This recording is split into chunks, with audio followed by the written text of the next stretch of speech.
Hola, pues hoy en este video les quiero traer 10 cosas que probablemente sepas o no estén muy claras que van a suceder cuando estudies psicología. Yo actualmente estoy estudiando psicología, me falta muy poquito para terminar. Esperemos ya estarnos titulando en este año. Pero bueno, son 10 cosas que considero más importantes que las que he aprendido durante la carrera y voy a comenzar del 10 para abajo. El número 10 es que en un lenguaje un poco más práctico vas a tener que hacerte resistente. ¿A qué me refiero? Pues que vas a ver de todo tipo de cosas, vas a conocer muchas historias de vida que seguramente van a mover muchas cosas en ti, desde alegría, frustración, enojo, tristeza, decepción, etcétera. Entonces, con resistente me refiero a gestionar tus emociones, aprender a sentirlas, a identificarlas y a su vez también a trabajar pues con ellas, ¿no? Y lo que te pueda referir a este paciente no es tanto que no vayas a sentir feo o vayas a alegrarte o a frustrarte, porque pues al final del día somos humanos, ¿no? Generalmente se le da como esta perspectiva al psicólogo de que pues es frío, de que no, casi no se mueve durante la terapia, ¿no? Y la realidad es que no es así. Cuando tuvieras alguna emoción respecto a esto, es decir, si tú estabas con un paciente, a lo mejor él refería negligencia, abusos y demás, pues más bien no era que en ese momento no lo sintiera, sino que tú habías identificado que a lo mejor esto me hizo molestar, esto me enojó, esto me entristeció, pues bueno, en este momento estoy con el paciente, me enfoco en el paciente y cuando terminemos la sesión, pues ahora sí, voy incluso al baño, me doy 10 minutos, 20 minutos, lloro, me descargo, respiro, lo que sea, pues evidentemente para ayudar a canalizar esa emoción y a su vez pues también ir a terapia, ¿no? Bueno, trabajarlo en terapia. El número 9 es que no puedes dar terapia sin maestría. Seguramente esto algunos lo pondrán en duda. Sin embargo, en la psicología, al menos en México, creo que hay bastantes cosas que no se han regularizado en su totalidad. Creo que hay bastantes lagunas y una de ellas es esta. La mayoría de las personas con las que he platicado respecto a mi carrera, ellos no conocían que se tenía que tener una maestría para poder dar psicoterapia. Con psicólogos con licenciatura sí pueden psicoeducar, pueden dar asesorías, pueden canalizar así. Entonces, no se puede dar terapia si no tienes una maestría, porque la maestría pues a su vez tiene la metodología, ya que en la psicología pues tenemos diversos enfoques y estos enfoques cada uno tiene una metodología para abordar al paciente, también tiene herramientas de apoyo y a su vez pues bueno, también seguramente con la maestría no te sea suficiente, vas a tener que tomar algunos diplomados para tener habilidades de la entrevista, habilidades clínicas, etcétera. Entonces, pues bueno, necesitas mucha preparación. El número 8 es que hay varios enfoques dentro de la psicología. Creo que los más conocidos pues es el psicoanálisis, cognitivo-conductual, humanista, transpersonal, gestalt, etcétera. ¿Qué son estos enfoques? Pues bueno, son enfoques que, como mencionaba anteriormente, cada uno tiene una metodología para abordar al paciente y a su vez cada una de estas tiene pues herramientas, por ejemplo, las técnicas de respiración para relajarnos, que esta pues puede ser de diversas corrientes, o sea, no tiene una corriente específica, simplemente son técnicas que podemos utilizar sea cual sea el enfoque que tengamos, ¿no? Pero ya sabiendo esto, que probablemente si tú vas a estudiar esto o estás estudiando esto, seguramente pues vas a tener un poquito más de información respecto al tema. Pero creo que lo más importante aquí, y es lo que te quiero externar, es que por favor, o bueno, así yo lo veo, cada enfoque tiene una metodología, cada enfoque tiene cosas diferentes, ¿no? Y creo que también platicando con personas me han comentado que han visto a los psicólogos pelearse entre ellos mismos.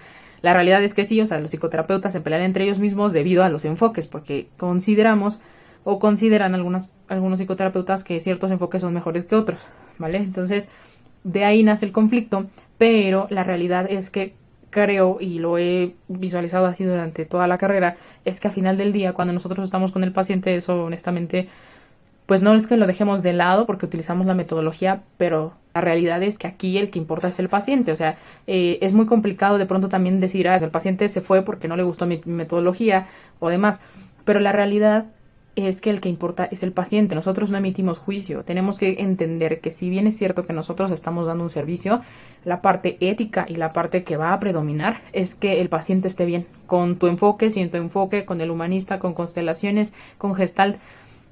Pues es que es lo que le funciona. O sea, al final del día también nosotros los humanos tenemos un punto de partida en cuestión de creencias. Tenemos que ser un poco más conscientes respecto a que pues la última decisión es de ellos, ¿no? Creo que también de pronto mantenernos como en este conflicto de qué enfoque es mejor que otro, pues la realidad es que ya no queda mucho, ¿no? Claro que se pueden hacer debates enriquecedores porque cada uno de los enfoques tiene cosas bien interesantes, pero considero que no se puede aplicar tanto ese aspecto hacia el paciente. Es decir, El paciente va a tomar lo que le funcione y creo que también por una cuestión ética tenemos que conocer que el paciente elige estar donde cambia, donde tiene mejoras, donde se siente más cómodo, donde va teniendo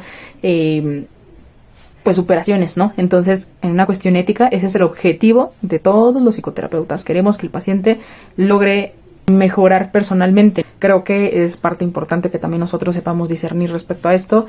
El número 7 es que creo que considero que estudiar psicología, y así se lo platicaba a mi familia y a mi círculo cuando comencé a estudiar psicología, es como cambiar de piel, es como cuando las víboras cambian de piel, porque entras con cierto tipo de creencias, un código de creencias, cultura, etcétera, y al final del día todo esto va cambiando, ¿no? Vas viendo muchas cosas, vas aprendiendo cosas totalmente diferentes, unas más sanas que otras no tan sanas, negligencias, abusos, un montón de cosas que pues terminan moviéndote, ¿no? Entonces creo que también te lo digo antes de que suceda, porque cuando vamos y le movemos como las creencias o la casita a alguien, pues evidentemente todo se viene para abajo. Puede haber mucha resistencia y a su vez también hostilidad, entonces creo que es un punto que tienes que considerar antes de entrar a estudiar psicología. El punto número 6, y creo que esto nos va a funcionar no solamente en la psicología, no solamente en tu vida académica, también te va a funcionar en la vida, en tu trabajo, en tus clases extracurriculares, en el ejercicio, en muchas cosas y en muchas carreras, te va a funcionar ser autodidacta. Sobre todo porque no puedes quedarte únicamente pues con los ensayos, los congresos, los podcasts, videos que te puedan dejar tus maestros o hasta lo que los maestros te dejen o incluso los libros que ellos te den, porque psicología es una carrera bien noble, pero también tiene muchísima información pues para aventar para arriba, ¿no? Entonces hay mucha historia detrás, hay muchas actualizaciones constantes, y no es que sale un artículo diario respecto a la psicología, entonces hay mucho de dónde aprender y considero que el ser autodidacta te va a funcionar muchísimo aquí, te va a facilitar muchas de las cosas que incluso tú quieres aprender, ¿no? Entonces creo que es un buen paso, no solamente creo que es una buena metodología o un buen hábito, si así lo quieres ver, para que añadas a tu vida. Número 5 es bien importante, que seguramente si ya estás en la carrera ya te encontraste con compañeros así. Si no estás en la carrera seguramente vas a tener esos compañeros, y si no los tienes seguramente eres tú. Que el punto número 5 es que las clases no son terapia. Yo sé que vamos a tener muchas clases, porque incluso me ha sucedido, en donde vamos a conectar con muchas cosas, porque pues hay algunas clases que te dejan muy devastada, pero la realidad es que también hay que tener en consideración que no es el lugar, y hay que tener también en consideración que es el tiempo del profesor y el tiempo de los compañeros. Entonces creo que algunos maestros evidentemente por humanidad te van a escuchar, pero hay otros que seguramente te van a dar el cortón. Creo que es una técnica que también se utiliza en la psicología, que de pronto los psicólogos o los psicoterapeutas platiquen algo respecto a sus vidas al paciente con el objetivo de que sea autorrevelador. Es decir, te platico algo de mi vida que probablemente te pueda ayudar, te lo doy, tómalo y aprende de esto, ¿no? Toma lo que te funcione, ¿no? Entonces estoy segura de que este tipo de vivencias las podemos compartir, pero hay veces que solemos, en el momento en que la estamos compartiendo, pues nos perdemos cuando estamos compartiéndola y nos vamos por otros lados, no queda claro el por qué lo estamos compartiendo, somos redundantes, etcétera. Entonces considero que si lo vas a hacer, seas lo más breve posible y enfatices el para qué lo estás compartiendo, ¿no? A lo mejor lo estoy compartiendo pues porque tiene una experiencia de duelo y esto nos puede funcionar, incluso las herramientas o la forma en la que pude sobrellevarlo, ¿no? Entonces es básicamente eso. Y el punto número 4 es que, bueno, está muy relacionado con el anterior, el punto número 4, pero es que tus vivencias las lleves con un respaldo. Es decir, muchas veces cuando yo estoy viviendo algo, yo viví algo, considero que siempre va a pasar de la misma forma porque así me pasó a mí. Es decir, un ejemplo, si yo digo, es que todos los hombres mienten, pues al final del día es mi sesgo, porque a lo mejor solo me mintió un hombre, pero pues como me pasó a mí una vez, considero que ese es el 100%, ¿no? Y puede ser que sí. Sin embargo, creo que para que también tengas un punto profesional, incluso hasta que lo puedas compartir de un aspecto más objetivo hacia el paciente, es que puedas buscar un poquito más de información. Es decir, yo digo que todos los hombres mienten, pues entonces para poderlo sustentar en una clase, que al final del día pues también es una maravilla de la psicología, el que de pronto también pues haya pláticas enriquecedoras y que te refuten o que te debatan, ¿no? Pues bueno, me voy a poner a investigar, pues cuántos artículos básicamente hablan respecto a que los hombres mienten, ¿no? A lo mejor hay revistas científicas, a lo mejor hay podcasts, hay videos, hay libros, hay lo que quieras, y entonces ya tomando un poquito más de datos de otras personas, esto comienza a dejar de ser un sesgo, ¿no? Ya a lo mejor con base a esta información me di cuenta que soy parte del 0.0005% de la población y no soy un 100%, o a lo mejor con base a esto ya concluí que solamente un 50% de los hombres mienten, ¿no? Entonces, ahora sí, cuando vayamos a clases, pues te puedo hablar de mi vivencia, pero voy a decir, bueno, esto es mi vivencia, psicología, la realidad es que solamente el 50% de los hombres mienten, ¿no? Y a su vez también va a dar pauta para pláticas enriquecedoras. Número 3, y creo que este es el más fuerte y que es muy complicado, es que tienes que ir a terapia. Si tú quieres entrar a esta carrera, tienes que ir a terapia lo más pronto posible. Si puedes ir mientras estás cursando la carrera, qué mejor. Pero no conozco el dato, ni qué universidades, ni cuándo, ni cómo, ni por qué. Pero hay universidades que te lo piden como requisito para titulación y no pasa nada si no quieres hacer la universidad, pero hay algunas maestrías que te solicitan este requisito como ingreso a la maestría.